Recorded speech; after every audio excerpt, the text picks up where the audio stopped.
Muy bien, estaríamos comenzando a grabar la clase de hoy para que les quede después a ustedes como un elemento de repaso. Eh, la estática tiene varias formas de poder definirse, pero nosotros vamos a considerar que es la parte de la mecánica que estudia el equilibrio de los cuerpos cuando estos cuerpos están sometidos a la acción de fuerzas, como es el caso de la figura que les estoy mostrando en pantalla. Fíjense que allí tenemos una estructura que se llama reticulada, forma parte de lo que sería una viga de techo, y sobre esa estructura, en determinados puntos que están señalados, actúan fuerzas, algunas verticales, otras oblicuas, horizontales, etc. Entonces, a todo ese conjunto de fuerzas que actúan en la estructura se le denomina sistema de fuerzas, un conjunto de fuerzas que actúa sobre la estructura que pretendemos analizar. La estática lo que pretende es estudiar las condiciones de equilibrio de los cuerpos cuando estos cuerpos están sometidos a la acción de fuerzas como muestra la figura. Lo digo de otra manera, la estática se ocupa de estudiar cuáles son las condiciones que se deben cumplir en ese sistema de fuerzas para que este cuerpo, en este caso la viga de esa estructura de techo, cumpla con estar en equilibrio o se verifique en ella la condición de equilibrio.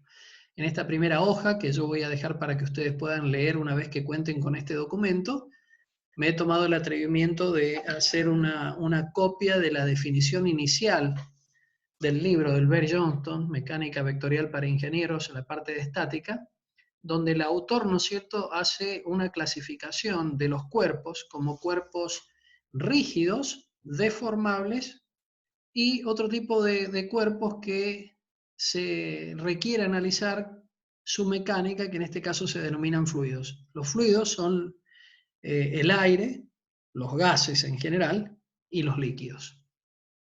Nosotros, en el campo de la estática, vamos a trabajar con cuerpos rígidos, es decir, suponemos que los cuerpos son indeformables. Esa es una idealización, porque no existen en la naturaleza cuerpos que sean indeformables. Todos los cuerpos, bajo la acción de fuerzas, se deforman en menor o mayor medida. Pero la estática se vale de esta hipótesis de indeformabilidad de los cuerpos para poder hacer el tratamiento de todas las herramientas que va a desarrollar justamente para analizar el problema que les decía al principio de la clase. Les dejo aquí en esta hoja la definición para que las puedan meditar y abordar como corresponde más tranquilos en sus casas. Siguiendo con el tema de los sistemas de fuerzas, el sistema de fuerza más conocido por ustedes, porque ya lo abordaron en el cursillo, es el que conocemos como sistema de fuerzas concurrentes. Y yo le agregué aquí en el plano, porque fíjense que las fuerzas 1, 2 y 3 están contenidas en el plano de la figura. Vamos a repasar un poquito lo que ya han abordado ustedes al momento del cursillo de ingreso a la facultad y del examen que oportunamente se les tomó. Fíjense que tenemos en el punto O aplicadas las fuerzas F1, F2 y F3. Por ese motivo, a este sistema de tres fuerzas se le denomina concurrente porque todas tienen su origen en el punto O. El punto O es un punto de concurrencia de las tres fuerzas. Se nos enseñó además que las fuerzas se toman de a dos para proceder a la suma. Por ejemplo, aquí hemos sumado F1 y F2 por un método geométrico, es decir, por un método gráfico que se denomina método del paralelogramo, y obtenemos, a partir de la construcción de ese paralelogramo, trazando la diagonal del paralelogramo con origen común en las fuerzas dadas, obtenemos, como les decía, la resultante, es decir, una fuerza, F1 más F2. Habiendo entonces tratado con F1 y F2, ahora tenemos que sumar la F3. construimos de nuevo el paralelogramo, ustedes ya lo conocen, donde sumamos la fuerza 3 con la resultante de la suma de F1 y F2. Y obtenemos la diagonal del paralelogramo segundo formado, que se denomina fuerza resultante. Como ya hemos tratado con las tres fuerzas, esta sería la resultante final de todas las fuerzas, o del sistema de fuerzas. Bien, si ustedes se fijan, con tres fuerzas nada más, como la figura comienza a complicarse en cuanto a líneas auxiliares, en cuanto a resultados parciales obtenidos, etc. Entonces, sucede que cuando tengo más de tres fuerzas, o tengo un sistema complejo de fuerzas, a pesar de ser las fuerzas coplanares, es decir, permanecer en el plano, sumarlas por este procedimiento resulta engorroso y complicado y las posibilidades de error se incrementan por la cantidad de líneas auxiliares que utilizamos. Entonces existe un método alternativo para la suma de fuerzas concurrentes en el plano que lo vamos a ver un poquitito más abajo. Antes de abordar esa problemática, les muestro un ejercicio o un ejemplo de lo que sería un ejercicio de fuerzas concurrentes en el plano. Y aquí quiero detenerme en algunos detalles que son importantísimos. Noten que en el diagrama de situación, es decir, una figura, un esquema, un gráfico, un bosquejo que nos muestra la situación problemática que deseamos resolver, lo primero que se hace, habiendo identificado que se trata de un sistema concurrente de fuerzas en el plano, es colocar un sistema de coordenadas. Ya en el encuentro anterior dije que el sistema de coordenadas es de capital importancia. Tenemos que colocar un sistema de coordenadas porque vamos a trabajar con vectores y por tanto es fundamental el tratamiento de esos vectores cuando abordamos la solución desde el punto de vista analítico. Y vuelvo un paso atrás, aquí tendríamos la solución desde el punto de vista gráfico. Pero si pretendo realizar un abordaje del problema desde el punto de vista analítico, es decir, un desarrollo matemático del problema, no gráfico, es necesario colocar un sistema de coordenadas a los fines de realizar el manejo matemático de estos vectores. Vamos a la tercera figura. Un cuerpo cualquiera. En este cuerpo, fíjense que en el punto A tenemos aplicados un sistema de fuerzas como muestra la figura. Pero yo quiero que ustedes presten atención a lo siguiente. A la derecha podemos dibujar en cualquier lugar que tengamos espacio un polígono de fuerzas, porque esta figura cerrada con líneas quebradas, ¿sí?, se denomina polígono. Pero ¿cómo se construye este polígono? Presten atención.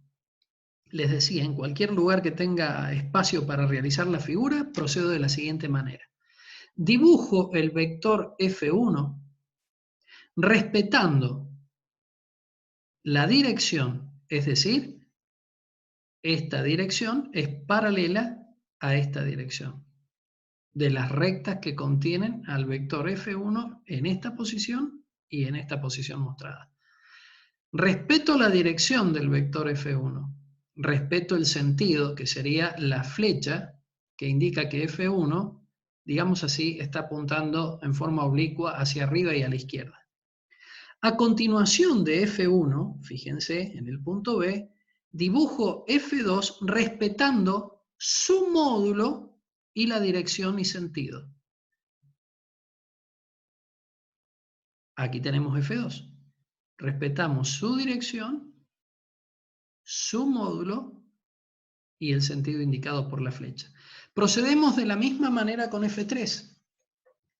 Hago énfasis en el siguiente detalle. Respeto la dirección, es decir, estos dos vectores son paralelos, respeto el sentido y obviamente respeto el módulo. ¿Cómo hago para trazar los módulos o trasladar los módulos? Bueno, puedo hacer esta construcción, por ejemplo, con un compás. Hago centro en el punto A, doy abertura o apertura al compás hasta el extremo del vector F3 y lo traslado a esta posición. Noten lo siguiente, por último, en el punto D, a continuación de F3, coloco el vector F4, respetando dirección, intensidad o módulo y sentido. Entonces, apelo a la imaginación de ustedes. Nosotros comenzamos en este punto, F1, F2, F3, F4. Lo que tengo allí, chicos, es una poligonal. ¿Qué es una poligonal? Una línea quebrada. Olvídense de este segmento que se llama R. Nosotros comenzamos en el punto A1 con F1, F2, F3 y F4. Hemos obtenido una línea quebrada, abierta, porque les dije, olvídense de R. Entonces, cuando cerramos la línea poligonal, lo que tengo es esta figura, un polígono de fuerzas. ¿Cómo lo cierro? Uniendo el origen del primer vector, nosotros comenzamos en A1, uniendo el origen del primer vector con el punto final del último vector. El punto final era E, el extremo de F4. Uniendo el origen de partida con el punto final de llegada de la sucesión de vectores que fuimos colocando uno a continuación del otro, lo que obtenemos es la resultante del sistema de fuerzas que se encuentra actuando en el punto A de este cuerpo genérico. Con la explicación que les acabo de dar, ustedes pueden extender este concepto a cualquier número de fuerzas. Pero yo quiero resaltar la virtud de este método, que tiene su origen en algo que se llama la regla del triángulo. Así lo presentábamos nosotros en el cursillo de ingreso. Regla del triángulo. Pero esto es una extensión de esa regla. Les decía, quiero resaltar la siguiente virtud. Noten que el tratamiento de estas cuatro fuerzas fue muy sencillo y tiene una ventaja competitiva desde el punto de vista gráfico respecto de la aplicación del método del paralelogramo. Reduce el trabajo a la mitad y la posibilidad de error también se ve disminuida porque la construcción geométrica es mucho más sencilla. Avanzamos un poquito. Y antes de hacerlo, dijimos que un sistema de fuerzas es un conjunto de fuerzas que actúa en un determinado cuerpo que nosotros lo consideramos o lo suponemos rígido. El primer sistema de fuerzas que estamos analizando son las fuerzas concurrentes en el plano. Dijimos que están en el plano de la pizarra o de la figura o de la hoja, por eso se dice fuerzas en el plano, y concurrentes porque todas tienen un origen común, en este caso el punto O, el punto A, y en este cuerpo genérico también el punto A. Seguimos.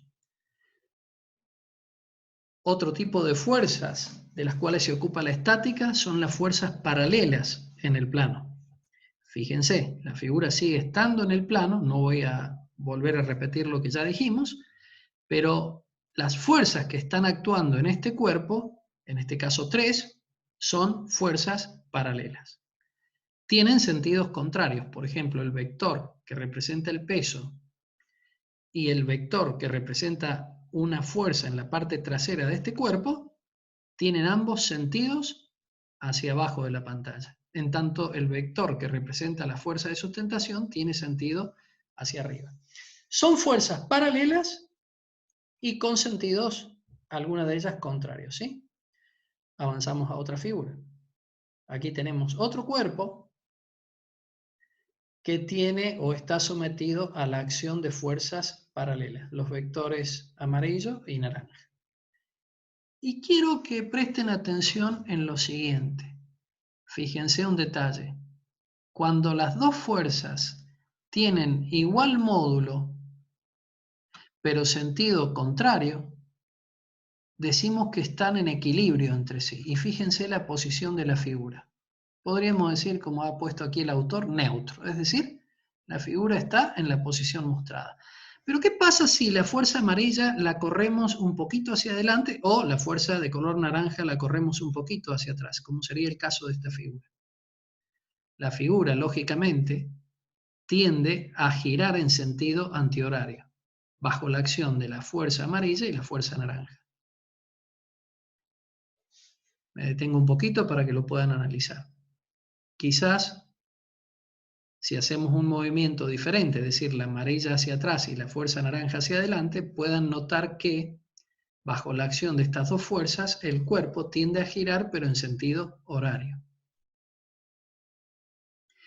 Este es el efecto que pueden producir fuerzas paralelas, noten, fuerzas paralelas que actúan en líneas de acción que no son colineales, es decir, líneas de acción diferentes. Fíjense, la fuerza de color naranja tiene una recta de acción o una línea de acción que es paralela a la línea de acción de la fuerza amarilla. Lo mismo sucede en esta figura.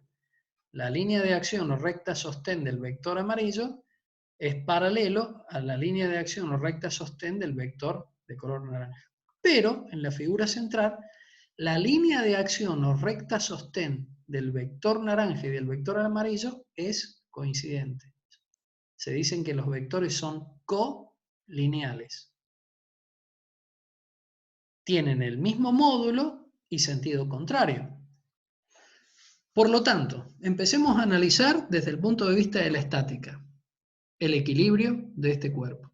Si el vector amarillo tiene un módulo de, digamos, 1000 newton y el vector naranja tiene un módulo de 1000 newton, la resultante vale 0, porque el vector amarillo tiene sentido hacia arriba y el vector naranja tiene sentido hacia abajo, y dos fuerzas que son colineales, como en este caso, de igual módulo y sentido contrario, producen una resultante 0. Pero noten lo siguiente. Si mantengo el ejemplo de los módulos, es decir, 1000 newton y 1000 newton, ¿cuánto vale la resultante de estas fuerzas que podemos denominar verticales? En esta figura sigue valiendo 0, porque podemos decir, por ejemplo, usando un sistema de coordenadas imaginario, 1000 y menos 1000, resultante del sistema de fuerzas, que en este caso el sistema de fuerzas son 2, 0. Acompáñenme a la tercera figura.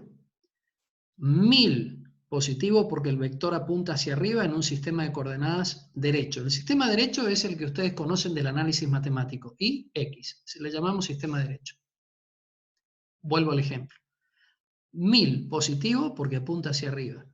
1000 negativo porque apunta hacia abajo. Cuando digo apunta me estoy refiriendo a la flecha que define el sentido del vector. Entonces, 1000 más menos 1000, me queda 1000 menos 1000, que es 0. O sea que en este caso la resultante vale 0.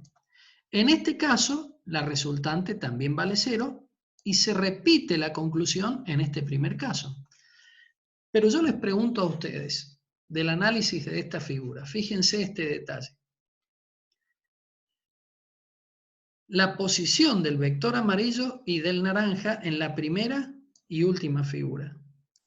Están como alternados.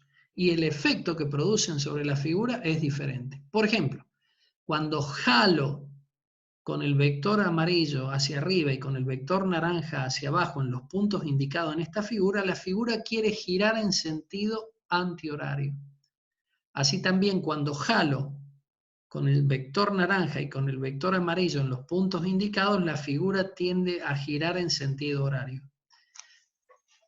Esto nos lleva a la siguiente conclusión.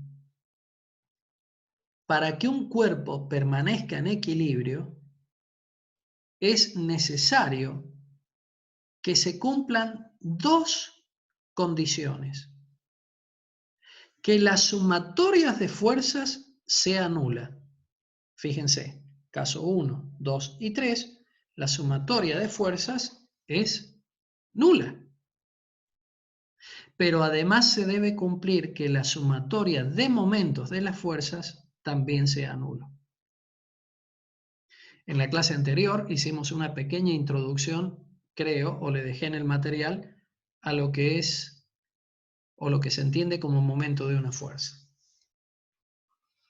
Entonces, un cuerpo puede estar sometido a la acción de un sistema de fuerzas que cumplen con la condición de sumatoria de fuerzas igual a 0, pero que no cumple con la condición de sumatorias de momentos igual a 0. En ese caso, el cuerpo tenderá a girar. Por eso este cuerpo, cuando las fuerzas están desplazadas sus líneas de acción una de la otra, por más que valga la resultante 0, ese desplazamiento o desfasaje de la línea de acción tenderá a generar un giro del cuerpo que estamos analizando, en un sentido o en el otro. Vamos hasta el final de la figura, a ver, o al principio. No, me faltó colocar en este archivo las condiciones de equilibrio que pensé que las había colocado. Yo ahora cuando termine la clase lo voy a modificar al archivo y al final les coloco las condiciones de equilibrio de las cuales les estaba hablando. Continuamos. Puede darse la situación de que las fuerzas no sean paralelas ni tampoco sean concurrentes. Fíjense que estas tres fuerzas que actúan en esta estructura ficticia, no importa que sea, tenemos una fuerza vertical, una horizontal y otra oblicua, pero cada una de estas tres fuerzas aplicadas en los tres puntos A, B y C mostrados. No podemos decir que son fuerzas concurrentes, porque cada fuerza tiene su punto de aplicación y son puntos diferentes sobre la estructura. Decimos que es un caso general de fuerzas. ¿Por qué caso general? Porque no son concurrentes, no son paralelas y están contenidas estas tres fuerzas en el plano. Avanzamos. Ahora tenemos el caso de fuerzas en el espacio. Todas ellas paralelas. En este caso son fuerzas, digamos, verticales, pero con sentido hacia arriba y hacia abajo. Tienen distintos sentidos, pero son todas paralelas verticales. Fuerzas en el espacio. No son fuerzas que concurran en un punto, en cuyo caso todas las fuerzas serían, en el mejor de los casos, fuerzas colineales. Cada fuerza tiene su línea de acción o recta sostén del vector representativo. Veamos esta última figura. Caso general de fuerzas en el espacio. De nuevo, seguimos trabajando en R3, una estructura cualquiera, que en los puntos, fíjense, B, C y D, tienen aplicadas las fuerzas indicadas.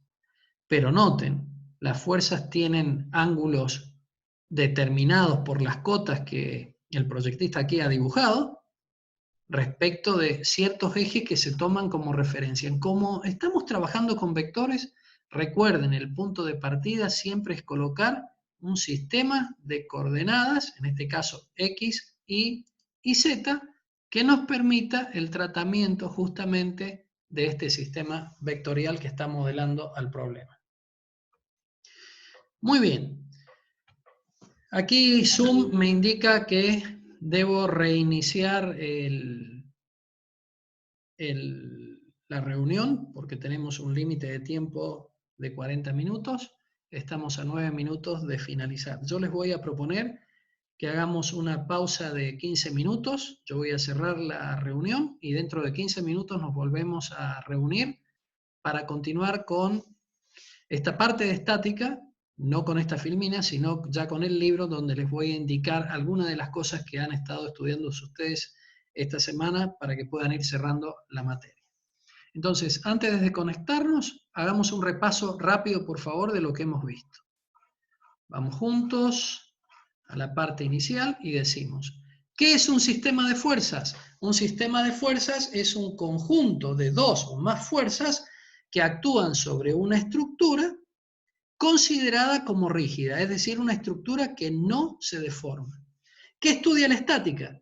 Las condiciones que se deben cumplir en ese conjunto de fuerzas a fin de que la estructura permanezca en equilibrio.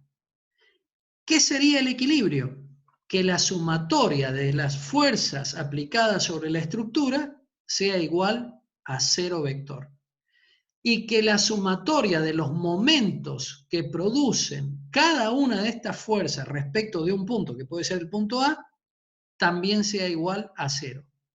De esa manera, nosotros garantizamos dos cosas: que la estructura no se traslade, o sea, no tenga un movimiento de traslación, y que además la estructura no rote, no gire alrededor de un eje. Porque sucede que para garantizar el equilibrio nosotros tenemos que garantizar de que no exista ni traslación ni rotación. ¿Cómo garantizo la no traslación? Con sumatoria de fuerzas igual a 0. Y cuando digo fuerzas me refiero a los vectores, sean estos planos, coplanares o en el espacio. ¿Cómo garantizo que la estructura no gire, no rote? Con sumatoria de momentos en torno a un punto igual a 0. ¿Quiénes producen los momentos? Los momentos, perdón. Cada una de las fuerzas que actúan sobre la estructura. Bien, lo que acabo de explicar con este resumen conceptual sería el abordaje de la estática. Lo que ustedes tienen que hacer es completar los detalles del tratamiento de las herramientas matemáticas que utiliza la estática para poder llegar a las conclusiones que les mencionaba recién. ¿Cuáles son las conclusiones? Analizar el estado de equilibrio de un cuerpo. Lo repetimos por tercera vez. Si un cuerpo se encuentra en equilibrio, esto significa lo siguiente. 1. Sumatoria de fuerzas igual a 0. 2. Sumatorias de momentos alrededor de un punto igual a 0. Detalles. ¿Quién produce los momentos que actúan sobre el cuerpo? Respuestas. Cada una de las fuerzas que actúan en la estructura producen, cada una de ellas, un momento. El momento de una fuerza es un vector. Y la sumatoria de todos esos vectores momentos tiene que ser igual a 0 para que nosotros digamos que la estructura se encuentra en equilibrio. Pregunta de examen. ¿Qué significa que la sumatoria de momentos que actúa sobre una estructura sea nula? Respuesta. Significa que esa estructura no está sometida a la acción de ningún tipo de giro. Es decir, no está girando, no está rotando. Se encuentra impedida de girar, impedida de rotar. ¿Esa es una condición necesaria para el equilibrio? Sí, es condición necesaria, pero no es suficiente. Para yo decir que la estructura está en equilibrio, debo garantizar que, además de la sumatoria de momentos igual a 0, la sumatoria de fuerzas que actúan sobre la estructura sean igual a 0. ¿Sí? Este es un repaso sobre todos los conceptos de estática que ustedes han venido viendo hasta este momento. Queridos chicos, es mejor dicho, las 15:46. A las 16 horas estaré enviando el ID por WhatsApp para que aquellos que puedan y quieran puedan juntarse de nuevo conmigo a los fines de seguir repasando un último aspecto de estática. Sobre todo, ahora voy a ir directamente a explicar del libro. Nos vemos en unos momentos.